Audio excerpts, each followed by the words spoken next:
حال کرنے کے لیے روزانہ ایک ٹائم دعا مانگنے کا معمول بناؤ. اللہ سے گڑ گڑا کے دعا مانگا کرو, دل لگے یا نہ لگے. باتیں کرنا سیکھو. لوگ کہتے ہیں ہمارے پاس الفاظ ہی نہیں ہوتے دعا کے. آ جائیں گے آہستہ آہستہ, جب کرتے رہو گے نا الفاظ بھی اللہ سکھا دے گا. آدم علیہ السلام نے جب توبہ کی ہے, قرآن سے پتہ چلتا ہے ان کے پاس الفاظ نہیں تھے کہ اللہ سے کیسے توبہ کروں میں. پریشان تھے, توبہ کے الفاظ نہیں تھے. قرآن کہتا ہے فَتَلَقَّىٰ آدَمُ مِن رَبِّهِ, رب نے آدم کو سکھائے الفاظ کہ یہ الفاظ سے دعا مانگو. تو جب آپ اللہ کے سامنے گڑ گڑاؤ گے تو انشاءاللہ اللہ آپ کو الفاظ بھی سکھاتا رہے گا. دعا ہی میں ایک اور کام کرو. ایک کتاب آتی ہے مناجات مقبولہ. کیا نام ہے کتاب کا؟ مولانا اشرف علی تھانوی رحمہ اللہ تعالیٰ نے قرآن اور سنت میں صحیح احادیث میں جتنی دعائیں ہیں ان تمام دعاؤں کو ایک چھوٹے سے کتابچے میں جمع کر لیا ہے. یہاں تک بات کلیئر ہو گئی. پھر کیا کیا ہے؟ اب ساری دعائیں روزانہ مانگنا تو بڑا مشکل ہے, تو بہت ساری دعائیں ہیں, تو انہوں نے ان ساری دعاؤں کو 7 حصوں میں ہفتے کے 7 دنوں میں ڈیوائڈ کر دیا ہے. اس سے وہ پڑھنا کیا ہو گئی ہیں؟ آسان. پھر لکھ دیا ہے ہفتے کی دعائیں, اتوار کی دعائیں, پیر کی دعائیں, منگل کی دعائیں, بدھ کی دعائیں, جمعرات کی دعائیں, جمعے کی دعائیں. تو جہاں جمعے کی دعا اسٹاپ ہو رہی ہے وہیں اسٹاپ کر دو, کیونکہ اب جو مناجات مقبولہ مل رہی ہے اس میں پھر لوگوں نے اپنی گریویاں بھی بہت آگے لگا دی ہیں. تو آپ نے یہاں میرا خیال ہے میں نے ساتھیوں سے کہا تھا رکھوائیں مناجات مقبولہ, جو کوئی بزنس نہیں ہے. پتہ چلا مفتی صاحب منجن بیچ رہے ہیں اپنی کتابیں بیچ کے بغیر پروفٹ کے. یہاں میرا خیال ہے مل جائیں گے. تو میں نے بولا تھا سب کے لیے لے کر آؤ. بس یہ تو اللہ ان سب کو ہدایت دے. کل سے میں چیخ رہا ہوں کہ لوگ زیادہ ہوں گے, مناجات مقبولہ بہت زیادہ تعداد میں ہونی چاہیے تاکہ سب لوگ خریدیں. جی چلیں آپ یہاں 150 ہوں گے اعتکاف والوں کے لیے, لیکن کسی کو فری پھوکٹ میں نہیں دینا ہے. فری والا کام ہمیشہ اس کا کوئی فائدہ نہیں ہوتا, پیسے خرچ کر کے لینی ہے, کوئی پروفٹ نہیں ہے. تو باقی لوگ بنوری ٹاؤن سے بھی ملتی ہے, ہر جگہ سے مل جاتی ہے, ٹھیک ہے نا. وہ کتاب خواتین بھی رکھیں, مرد حضرات بھی گھر میں رکھیں. اس سے فائدہ کیا ہوگا؟ ویسے الگ سے بھی دعا ہاتھ اٹھا کے اخپل طریقے سے مانگیں, رٹے رٹائے الفاظ نہ ہو, آپ کے اپنے الفاظ ہوں. اور دوسرا اس دعا کو بھی روزانہ پڑھنے کا معمول بنائیں. اس سے فائدہ کیا ہوگا؟ اس میں قرآن و سنت کی جتنی دعائیں, پیغمبروں کی دعائیں ہیں, اللہ نے جو دعائیں ہمیں خود سکھائی ہیں, وہ ساری ایک ہفتے میں آپ مانگ لو گے. تو یہ کوئی کم فضیلت ہے؟ بہت بڑی فضیلت ہے. اور پھر ایک اور خاندانی فائدہ ہوگا, جب آپ وہ پابندی سے پڑھنے کا معمول بناؤ گے نا, تو 6-7 مہینے سال کے بعد جا کے وہ ساری دعائیں آپ کو یاد ہونا شروع ہو جائیں. ایک وقت آئے گا آپ کے سینے میں دعاؤں کا بہت بڑا ذخیرہ ہوگا. تو معمول بناؤ گے کہ نہیں بناؤ گے؟ مناجات مقبولہ خریدیں. اس کا یہ مطلب نہیں کہ الگ سے دعائیں نہیں, وہ الگ سے مانگنی ہے. کتنے کام ہو گئے؟ 3 کام. چوتھا کام دعا, وہ تو میں پہلے بتا چکا ہوں, یہ تیسرے کام میں آ گیا. چوتھا کام آپ نے کیا کرنا ہے؟ روزانہ کم سے کم 1 پارے کی تلاوت کرنی ہے.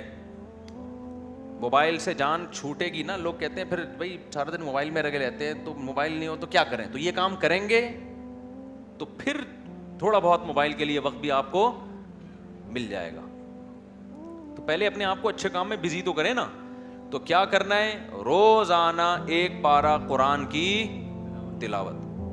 اگر آپ اٹک اٹک کے پڑھتے ہیں, 1 پارہ پڑھنا بہت مشکل ہے, تو ٹائم کر لیں آپ کہ میں روزانہ آدھا گھنٹہ قرآن مجید کی تلاوت کروں گا. یہ بھی مشکل لگ رہا ہے تو زیادہ فنٹر بننے کی ضرورت نہیں ہے, آپ کہیں 25 منٹ کروں گا. یہ بھی مشکل لگ رہا ہے تو کوئی بات نہیں, 20 منٹ پہ لے آئیں. یہ بھی مشکل لگ رہا ہے 15 منٹ پہ لے آئیں. یہ بھی مشکل لگ رہا ہے آپ پہلے صرف 10 منٹ میں تلاوت کروں گا. کوئی ٹینشن کی زیادہ کے چکر میں نہ پڑیں. شیطان کیا کہتا ہے؟ تو بہت نیک آدمی, یہ 10 منٹ سے کیا ہوتا ہے, سارا مسئلہ یہاں سے خراب ہوتا ہے. آپ 10 منٹ بیٹھ جاؤ قرآن لے کے. وہ 10 منٹ جو پابندی کے ساتھ ہو, اس 2-3 گھنٹے کی تلاوت سے بہتر ہے جس میں 2 دن بہت بڑا ولی اللہ بنا ہوا ہے, اس کے بعد مارکیٹ سے شارٹ ہو گیا. آئی بات سمجھ میں؟ تو روزانہ کیا کرنا ہے؟ تلاوت کا معمول بنانا ہے. کتنے کام ہو گئے؟ 4. 5واں کام کیا کرنا ہے آپ نے؟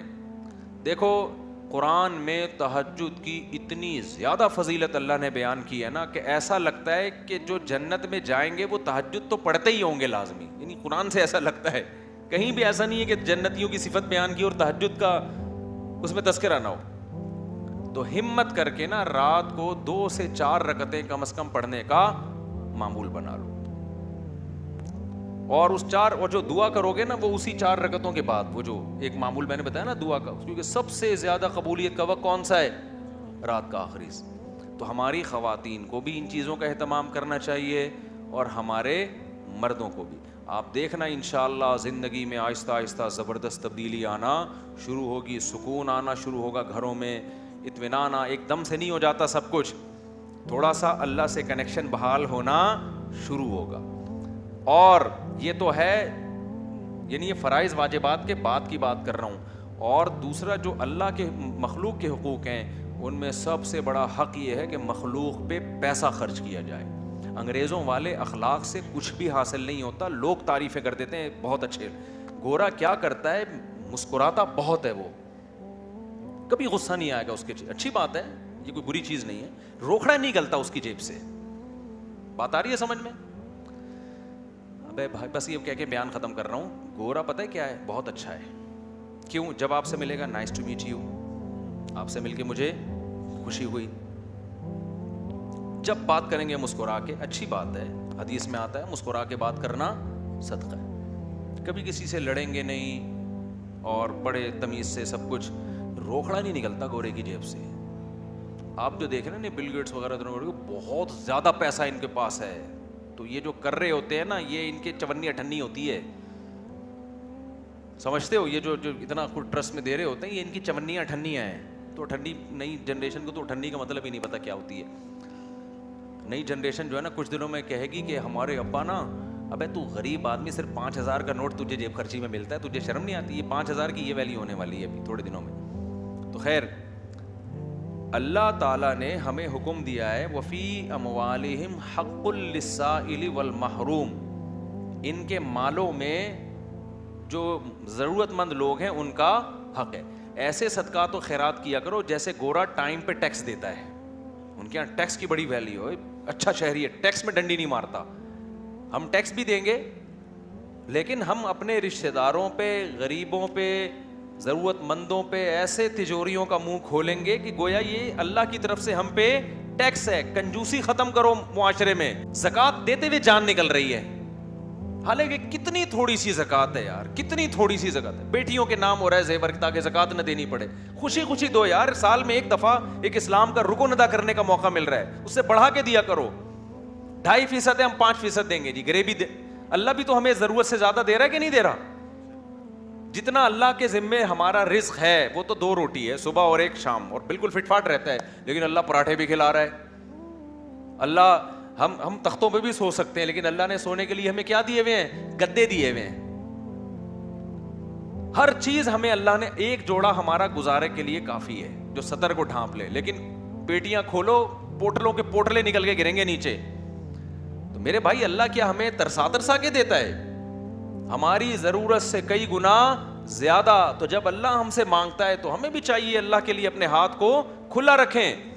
تو جتنے خواتین یہاں بیٹھی بیان سن رہی ہیں, جتنے مرد, ہر مہینے معمول بنائیں کچھ نہ کچھ اماؤنٹ پابندی سے صدقہ کریں گے, اور اپنے بچوں کو سکھائیں. یہ بچوں کو پتہ ہے آج کل کیا سکھایا جا رہا ہے؟ بیٹا پیسہ جو ہے نا اس پہ کبھی کمپرومائز نہیں کرنا. ہر وقت ان کے سامنے دولت کی باتیں, پیسے کی باتیں, دولت کی باتیں, پیسے کی باتیں, بزنس کی باتیں. لہذا جس بچے کو جاب نہ ملے وہ کھمبے سے لٹک کے مرتا ہے. پھر وہ بچے کو توکل کی باتیں کرو. بیٹا پیسہ ویسا کچھ نہیں ہوتا, ٹھیک ہے اللہ نے ہمیں بہت دیا لیکن یہ سب کچھ نہیں ہے. اصل عمل ہے. اصل کیا ہے؟ عمل ہے. قارون جب اپنے خزانوں کے ساتھ نکلا تو غریبوں نے کہا پیسہ ہی سب کچھ ہے. اہل علم نے کیا کہا؟ بھائی یہ کچھ بھی نہیں ہے, اصل عمل ہے. یہ اہل علم نے کہا نا, قرآن میں کئی بار ہی بتا چکے. تو اپنے بچوں کو سکھاؤ بیٹا پیسے, کسی کی دولت دے کے رالے مت ٹپکانا. اصل کیا ہے؟ عمل ہے. صدقہ خیرات, یہ پیسے والا اگر صدقہ خیرات کرتا ہے تو بہت اچھا, نہیں کرتا تو بیٹا یہ پیسہ وبال جان ہے. تو بچپن سے ان کو عیدیاں دیا کرو, تو ان کو بولا کرو کہ کچھ صدقہ کرو اس میں سے. ہماری حضرت تو فرمایا کرتے تھے جب فقیر کو پیسہ دینا ہو نا بچے کے ہاتھ سے دلواؤ کہ تم دے کر آؤ جا کے. تاکہ اس کو پیسہ دینے کی عادت پڑے. اپنے بچوں کے سامنے اپنی بہنوں پہ خرچ کیا کرو, اپنے رشتہ داروں پہ خرچ کیا کرو, تاکہ ان کو بھی بڑے ہو کر عادت پڑے کہ ہم نے بھی کیا کرنا ہے, اپنے بہن بھائیوں پہ خرچ کرنا ہے. ابا مر رہا ہوتا ہے, وصیت کر رہا ہوتا ہے میری بیٹیوں کا خیال کرنا, اگلا بول رہا تھا تو نے کون سا اپنی بہنوں کا خیال کیا کبھی زندگی میں؟ دادا یہی حسرتیں لے کے دنیا, ان کی بہنوں کی تو وراثتیں کھا کے بیٹھا ہوا ہے ابا ہمارا, پھوپھیوں کی وراثتیں کھا کے, ہوتا ہے نا ابا نے سارا وہ اسی سے تو چل رہا ہے. تو بھائی دل بڑا کرو گے تو اللہ بھی کیا کرے گا, ہاتھ اپنے بڑے گا. اور دل کنجوس کرو گے نا, ایسے بچا بچا کے گلک لا کے دیے ہوئے بچوں کو کہ گلک میں, میرے اللہ کا بڑا فضل ہے, جب میں بچپن میں گلک رکھتا تھا نا تو مجھ سے 2-4 دن تک چلا ہی نہیں جاتا تھا وہ, اس کے بعد لات مار کے توڑتا تھا. بھائی جا کلفی کھا, آئس کریم کھا. یار ہم جاتے تھے ٹافیاں کھا رہے ہوتے تھے اور پتہ نہیں کون سی چھالیاں اور سوف, ہم سے ہوا ہی نہیں یہ کام, اللہ نے بچایا ہمیں اس لعنت سے. وہ گلک یار ایک ٹینشن ہے بھائی, مجھے کلفی کھانے کا بھی دل چل رہا ہے, دل چاہ رہا ہے, اور پیسے میں چمنی کس میں ڈال رہا ہوں, گلک میں. ٹینشن ہے یار, کھاؤ, کل کس نے دیکھی ہے. اسراف نہ کرواؤ کہ بھیک مانگ مانگ کے کھانا شروع کر دے لوگوں سے.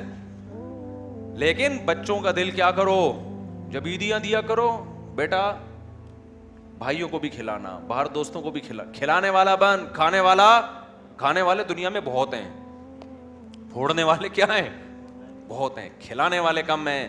اللہ کی عادت کھانا ہے یا کھلانا ہے, تو اللہ کو پسند بھی کون ہے, کھلانے والے. اور خوب سمجھ لو, زیادہ سے زیادہ غریب ہو جاؤ گے نا, لوگ کہتے ہیں بھائی غریب نہ ہو جائیں, حدیث میں آتا ہے سب سے بہتر صدقہ وہ ہے تأمل الغنا و تخشى الفقر, جس صدقے میں تمہیں ڈر لگے کہ کل میں غریب نہ ہو جاؤں, اور صدقہ نہ کرنے میں امیدیں ہوں کہ مالدار ہو جاؤں گا.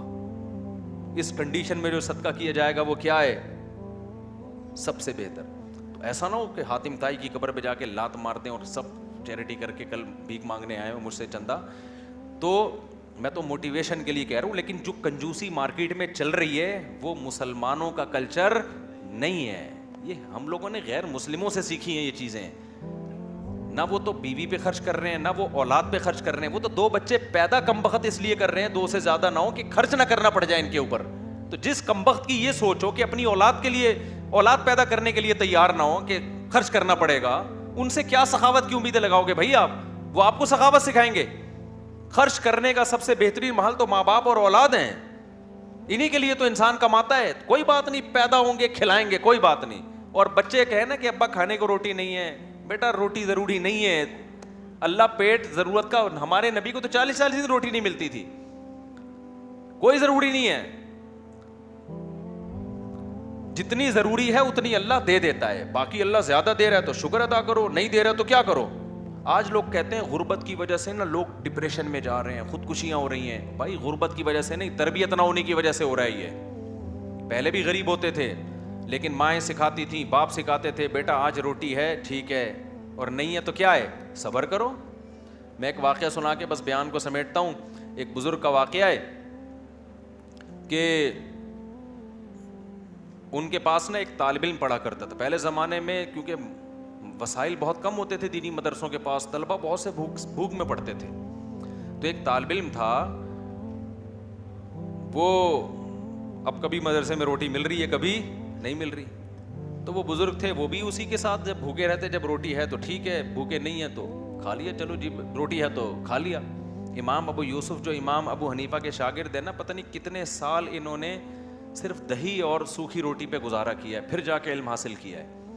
اگر اس طرح کے ان کو تربیت دی جاتی کہ کامیاب وہ ہے جو پراٹھے پھوڑ رہا ہے اور یہ کھا رہا ہے, تو وہ تو ابو یوسف تھوڑی بنتے. پھر وہ قاضی القضاء, اسلامی دنیا کے جو سب سے پہلے مسلمان جج تھے نا, سب سے بڑی آبادی پہ, وہ امام ابو حنیفہ کے شاگرد ابو یوسف رحمۃ اللہ علیہ تھے.